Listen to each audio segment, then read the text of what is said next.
नमस्कार मित्रों, ज्योतिष गंगा के आज के एपिसोड में आप लोगों का हार्दिक स्वागत है।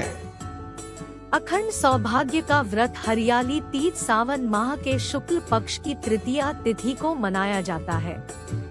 इस दिन सुहागिन महिलाएं अपने पति की लंबी उम्र के लिए सुबह से शाम तक का निर्जला व्रत रखती हैं और शाम को भगवान शिव और पार्वती की पूजा करती है और चांद को अर्घ्य देने के बाद अपने पति के हाथों पानी पीकर अपना उपवास खोलती है। ये व्रत कुंवारी कन्याएं भी योग्य पति की कामना के लिए रखती है। आपको बता दें कि ये पर्व भगवान शिव और मां पार्वती के पुनर्मिलन का प्रतीक है। लेकिन इस बार इस व्रत की तारीख को लेकर जरा कंफ्यूजन हो गया है। कुछ लोगों का कहना है कि हरियाली तीज 18 अगस्त को है, तो कुछ लोग कह रहे हैं कि ये पर्व 19 अगस्त को मनाया जाएगा, तो कोई इसे 20 अगस्त को बता रहा है। दरअसल अधिक मास के कारण इस बार तिथियों को लेकर कंफ्यूजन पैदा हो गया है। मालूम हो कि अधिक मास की वजह से इस बार सावन 59 दिनों का हो गया है। हरियाली तीज का पर्व 19 अगस्त को आपको बता दें कि शुक्ल पक्ष की तृतीया तिथि की शुरुआत 18 अगस्त को रात के 8:01 पर होगी, जो कि 19 अगस्त को रात 10:19 PM तक रहेगी। और चूंकि सारे पूजा पाठ उद्यातिथि में मान्य होते हैं, इसलिए हरियाली तीज का पर्व 19 अगस्त दिन शनिवार को मनाया जाएगा। हरियाली तीज 2023 पूजा का शुभ मुहूर्त 19 अगस्त को पूजा के 3 शुभ मुहूर्त है।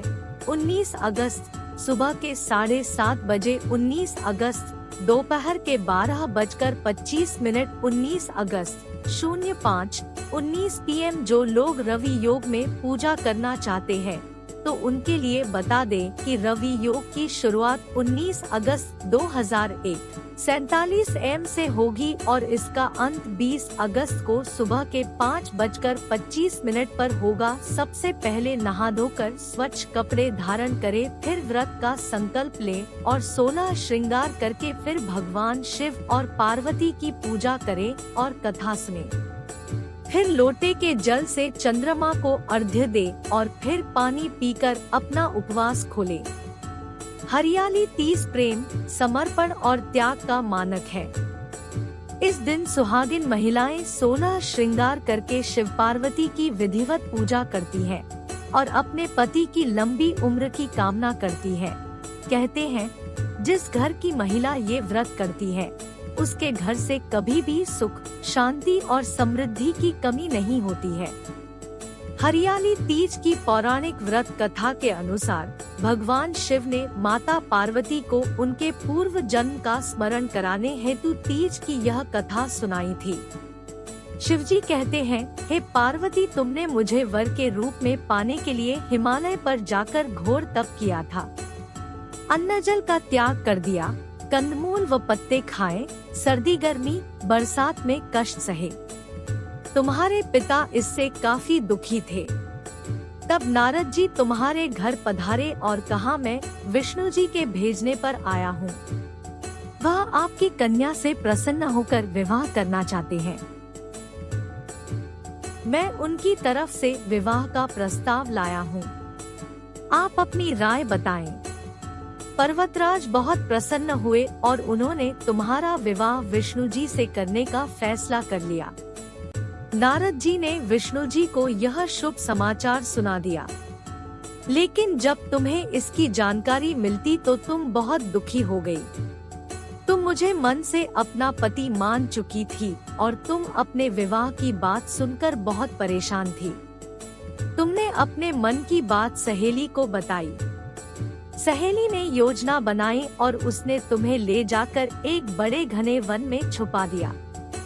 ऐसी जगह पर तुम्हारे पिता भी नहीं पहुंच सकते थे। वहां तुमने अपनी तपस्या करनी शुरू की।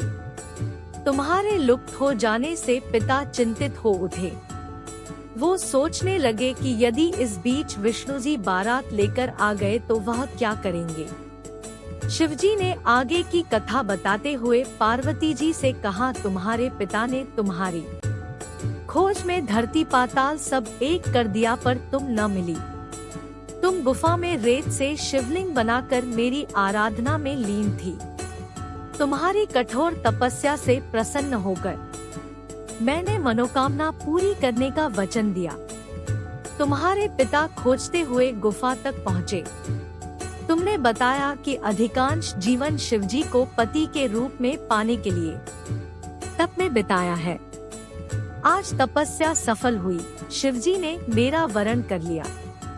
मैं आपके साथ एक ही शर्त पर घर चलूंगी, यदि आप मेरा विवाह शिवजी से करने को राजी हो। पर्वतराज मान गए। बाद में विधि विधान के साथ हमारा विवाह किया। हे पार्वती, तुमने जो कठोर व्रत किया था उसी के फलस्वरूप हमारा विवाह हो सका। इस व्रत को निष्ठा से करने वाली स्त्री को मैं मनवांछित फल देता हूँ। उसे तुम जैसा अचल सुहाग का वरदान प्राप्त हो। एक लाइक कर दीजिएगा और अपने मित्रों के साथ शेयर कीजिएगा। कहने की जरूरत नहीं, आप जानते ही हैं कि आप चैनल को सब्सक्राइब करेंगे तो आपको हमारे नए वीडियो की जानकारी मिलती रहेगी। यह मुफ्त है, आप सभी जानते ही हैं। इस वीडियो को और मुझे सुनने के लिए बहुत धन्यवाद।